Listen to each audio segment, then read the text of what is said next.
हमरा के छोड़ के कहाँ चल गए बचिया।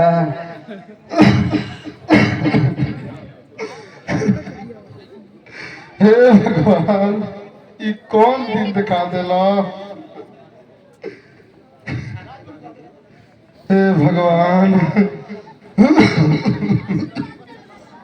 अब हम का करी, अब हम कैसे जिए भगवान, अब केकरा सहारे छिए। लागत तक हमरो प्राण निकल जाए भगवान। हे भगवान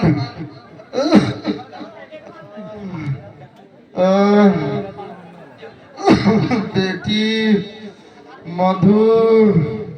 बाबूजी प्रणाम। खुश रहो बेटा। बाबूजी तार तबीयत खराब बा का? हाँ बेटा पहले समाचार सुनावा। पटना गइल रहन नौकरी के इंटरव्यू देवे, का भइल बेटा? बाबूजी हमार तो मास्टर में हाई स्कूल में मास्टर के नौकरी लाग रहे। अगला महीना बाबू जाना तो ज्वाइनिंग लेटर भी आवेला बा। का जान बेटा तो नौकरी लग गई? हां बाबूजी हमार नौकरी लाग गए। उमे निकालल बाबू। हमरा जान के बहुत खुशी भइल बेटा कि तोहर नौकरी लग गई। लेकिन बेटा भाग संजोग के टाल सकेला बेटा। का बात बा बाबूजी? बात है बा कि दहेज के मरीज भोग वाला खाली हो राम लाल बचन नीलवा तीनों जना मिल के तोहरा बहिन सुमन के मार देलो लोग। का सुमन के मार देलक लोग? हाँ बेटा। आखिर कहा बाबूजी कहा सुमन के मौत में झोंक दिया गए? बेटा उस सेवक राम लाल बचन नीलवा उ सब दून के काम करलन सब बेटा। सेवक राम लड़किन वाले के छाछ पर चढ़ा के अनिलवा से बियाह करा देलन बेटा।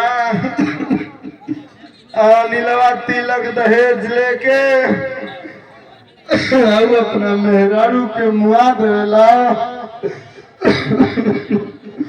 अनिला हम बाबा करी तोरा के ना छोड़े जियते जी मुआ दे। हम खून के बदला खून से ले। ना बेटा तू होश में जोश मत गवा बेटा। तू कानून के उल्लंघन मत करो बेटा। थाना कोर्ट कचहरी के अन्याय के मांगो। फ्लाइट मोड में बाबूजी चोरी करने के बात करत रहो। जाओ ना थाना में घूस और बर्मी के बदौलत झूठ के मारा जाला, सच के रेती कर देला जाला। दोस्त के छोड़ देवल जाला, दोस्त के उल्टा टांग के मारल जाला। ना बेटा ना ऐसा मत करो, तू मत जा। माने ई है कि भाऊ है बाबूजी जहाँ सच के झूठ झूठ के सच कहल जाला वही कोर्ट कचहरी की बात करत रहो। आ दोषियन के फांसी पर लटका देवल जाला और निर्दोष को छोड़ देवल जाला।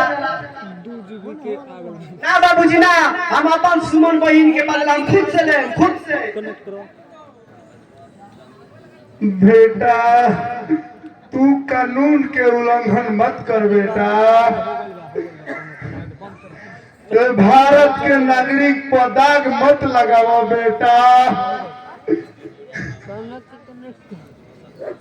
बाबूजी हम खून के बदला खून से ले, जो कुछ भी हो जाए। बना दो तुम। बेटी सुमन तू हमरा के छोड़ के कहाँ चल गेलू बेटी दे ले तू हमरा के छोड़ के कहाँ चल गेलू जौना के बोल बन अब हम केकर मुंह देख के दिया बेटी बेटी चालू बनाओ गाना के। गाना स्टार्ट करो